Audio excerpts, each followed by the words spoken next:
નામ કુવાડિયા કિશોરભાઈ જેઠાભાઈ, ગામ નેસડા. મારે રાધેશ્યામ રોલિંગ મિલ છે. મને મારે નવીન મશીન લેવા માટે લોન માટે પ્રોસિજર અમે કરેલ. અમારા પીવી ચૌહાણ છે. અમારી ફેક્ટરીનું કામકાજ 9 થી 10 વર્ષ પીવી ચૌહાણ કરે છે.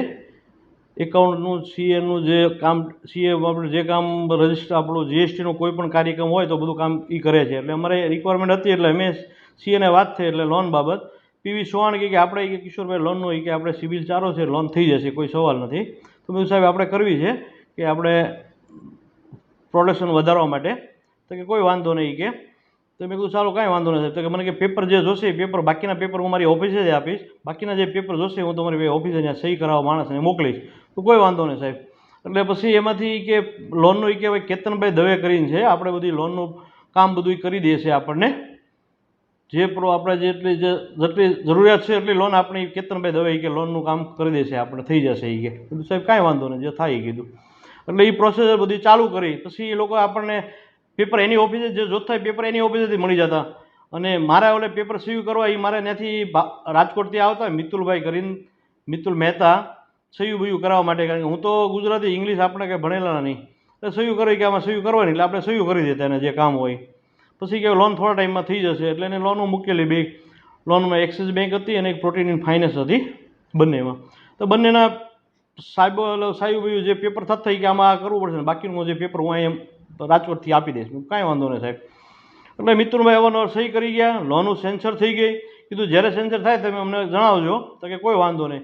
એ આપણને જણાવ્યું નહીં. લોન સેન્સર થઈ ગઈ, એનું કોટેશન એના ખાતામાં પૈસા વહી ગયા. પછી બેંકના હપ્તા થયા. એટલે બેંકના હપ્તા થયા, મેસેજ આવ્યો હપ્તો તમારે આ તારીખમાં ભરવાનો. પછી કીધું કેમ આમ કેમ? એટલે એ લોકો આપણે જાણ કરી પીવી ચૌહાણને, અમારા સીએ હતા. તો કે ચલો કેતનભાઈને પૂછીને તમને કહું છું. એટલે બીજા ત્રીજા દી ફોન આવ્યો, પાછો મેં ફોન કર્યો ત્રીજા દિવસે, સાહેબ શું થયું? તો કે હવે મેં સમાચાર જાણ્યા છે કે એ લોકોને ત્યાં જીએસટીની રેડ પડી છે, થોડો ટાઈમ આપણે ખમવું પડશે. કેટલો ટાઈમ સાહેબ? તો કે 10-15 દી ખમો. કીધું કાંઈ વાંધો નહીં સાહેબ. એટલે એમને વાત કરતાં 15 દી, મહિનો, અમે ફોન કરતા હતા કે હજી નથી પત્યું નથી, મહિનો ખમો, અમારા જીએસટીનું પતે એટલે તરત તમને કરાવી દઈશું. તો અવારનવાર અમે બધી વાતો કરતા. એનું મારી પાસે બધું રેકોર્ડિંગ એ લોકોનું છે. જ્યાં અમને ટાઈમ કહેતા એટલો 15 દી ખમો, મહિનો ખમો, મારી પાસે ફોનમાં એ લોકોનું રેકોર્ડિંગ છે જ તે. પછી મેં એને ટાઈમ આમનામ જતો ગયો. 4 મહિના 6 મહિના થતું ગયું, મહિનાનો ટાઈમ આપે. મેં સાહેબ અમારે શું કરવું? તમારે મારે હપ્તા રેગ્યુલર હું હપ્તા ભરતો ગયો છું. મારે બેંકના હપ્તા, લોનના, ફાઇનાન્સના ચાલુ થઈ ગયા. એટલે હું હપ્તા નાખું. મેં સાહેબ મારે તમે આટલા ટાઈમ કર્યો, હવે શું કરવાનું યાર? તો કે ના, એ થઈ જશે, પતી જશે.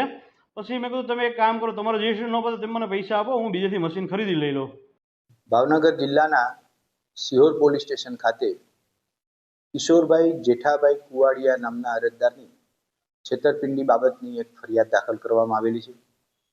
જે 2023થી લઈ અત્યાર સુધી ફરિયાદીની કંપનીમાં સીએ તરીકે કામ કરનાર પ્રવીણભાઈ ચૌહાણ અને અન્ય એના 3 સાગરીતો, જેમના નામ કેતનભાઈ દવે, મિતુલભાઈ મહેતા અને પાર્થ તેરૈયા છે, 4 જણા ભેગા થઈ ફરિયાદીને નવી મશીનરી લાવવા માટે થઈ. મશીનરી આવ્યા પછી તેના ડિલિવરી ચલણમાં એમની સાઇન લઈ અલગ અલગ 2 બેંકોમાંથી ખૂબ મોટી એમાઉન્ટની લોન લેવા માટેની પ્રોસેસ હાથ ધરેલી.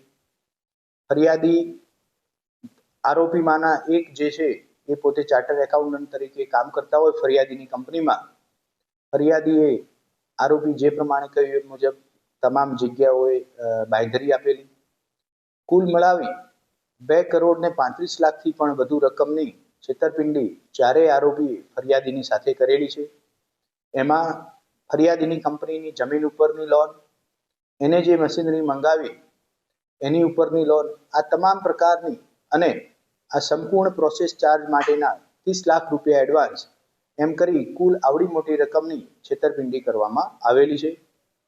આ ફરિયાદની તપાસ સિહોર પોલીસ સ્ટેશનના પીઆઈ શ્રી જાડેજા ચલાવી રહેલા છે અને તાત્કાલિક આરોપી પકડાય એ દિશામાં તમામ પ્રયત્નો હાથ ધરવામાં આવી રહ્યા છે.